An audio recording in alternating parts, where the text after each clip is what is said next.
मेरी ये वीडियो उन लोगों के लिए है जिनको मुश्किल होती है कि उनको जब ब्लड प्रेशर उनको डायग्नोज हो जाता है तो वो ये पूछते हैं कि उनको मेडिसिन किस तरह लेनी है। कभी ऐसा होता है कि वो ब्लड प्रेशर नहीं चेक कर पाते हैं तो वो लें या नहीं लें। तो मैं ये एक बात बताना चाहूँगी कि ब्लड प्रेशर यानी कि हाइपरटेंशन जब एक दफ़ा डायग्नोज हो जाए तो उसके बाद आपने उसकी मेडिसिन कंटिन्यू लेनी होती हैं विथ बीपी मॉनिटरिंग। सबसे पहले तो मैं ये बताऊंगी कि ब्लड प्रेशर डायग्नोज करने का क्या तरीका है। ब्लड प्रेशर डायग्नोज इस तरह होता है कि 7 डेज तक, दैट इज 7 कंसेक्यूटिव डेज तक आपने सुबह और शाम ब्लड प्रेशर मॉनिटरिंग करनी है। लाइक जैसे आप सुबह के 10 बजे चेक कर लें और फिर रात के 10 बजे चेक कर लें, इस तरह करके आपने कंटिन्यूसली 7 डेज तक चेक करना है।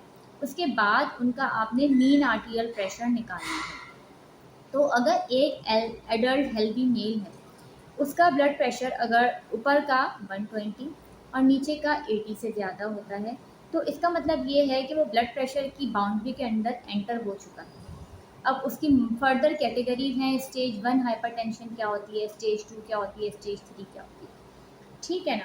लेकिन हमारे पास स्ट्रिक्ट बीपी टारगेट जो है वो 120 और 80 है। अच्छा, एक बात और ये कि अगर आप ब्लड प्रेशर चेक कर रहे हैं, आप भाग अक्सर इस तरह होता है कि लोगों को पता नहीं होता कि उनको ब्लड प्रेशर चेक किस वक्त करना है। आप भागते हुए आ रहे हैं कहीं से, सीढ़ियाँ उतर के या चढ़ के आ रहे हैं, आप बैठे और आपने अपना बीपी चेक करवा लिया।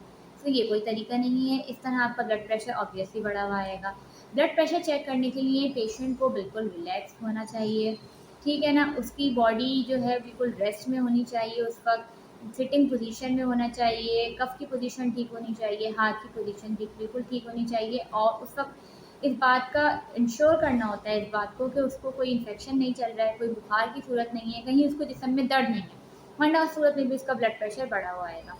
अब अगर आपके पास 7 दिन तक बीपी चेक करने पर, सुबह और रात का बीपी लेने पर, जब आपने मीन निकाला, उसका मतलब एवरेज ब्लड प्रेशर निकाला, जो कि आपका 120-80 से ज़्यादा आया है, तो इसका मतलब है आप ब्लड प्रेशर की बाउंड्री के अंदर एंटर हो चुके हैं।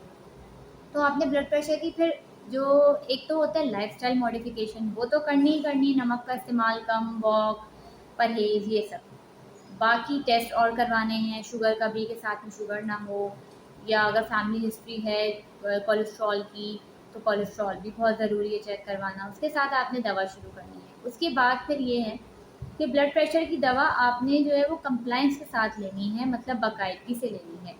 और इम्पॉर्टेंट भी ये चीज़ है कि ब्लड प्रेशर भी चेक करवाते रहें। अक्सर लोगों का ये होता है कि जब उनके सर में दर्द होता है तो वो बीपी चेक करवाते हैं, ब्लड प्रेशर ज़्यादा आता है वो दवा ले लेते हैं, वरना वो नहीं लेते। तो इस तरह से कोई इलाज नहीं होता ब्लड प्रेशर का। Thank you.